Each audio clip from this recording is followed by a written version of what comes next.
म्हणजे पाल्यावरचा एक साधा पोरगा बी सिव्हिल होऊन पुण्यातल्या एका नोकरीसाठी येतो, पण मग नोकरी केल्यानंतर तुम्ही या सामाजिक कार्याकडे कसं वळला?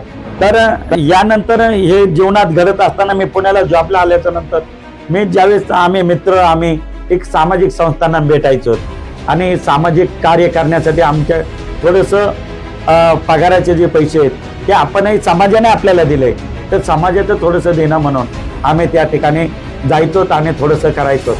अशातूनच आमचा दुर्दैवी अपघात झाला आणि दुर्दैवी अपघातामधून मी वाचलो. माझा हात, पाय आणि कानाला अपंगत्व आलं आणि हे अपंगत्व आल्याच्या नंतर मी पुणे येथील आपल्या शिंदेबाई सपकाळ यांच्या संस्थेमध्ये गेलो आणि माईचा आशीर्वाद घेतला. त्या ठिकाणी माझं मन भरून आलं. यापूर्वी मी बऱ्याच वेळेस त्या ठिकाणी माईकडे गेलो होतो आणि माईचा आशीर्वाद घेत सामाजिक कार्याला या ठिकाणी आमचे मित्रमंडळी आम्ही पाठबळ द्यायचो.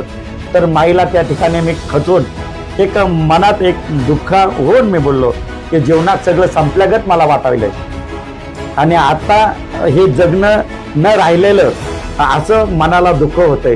तर माईने सांगितलं की बाबा, जीवनात ज्यावेळेस असं संपल्यागत वाटतं त्यावेळेस आमच्या लेकरांकडे बघ. वा, छान. आणि हे जे काही मुलं आहेत तर खूप वेदनेची मुलं आहेत, वेगवेगळ्या दुःखातून आलेली ही मुलं आहेत. तर तुला जर जीवनात काही वेगळा आनंद शोधायचा असेल तर अशा लेकरांसाठी काम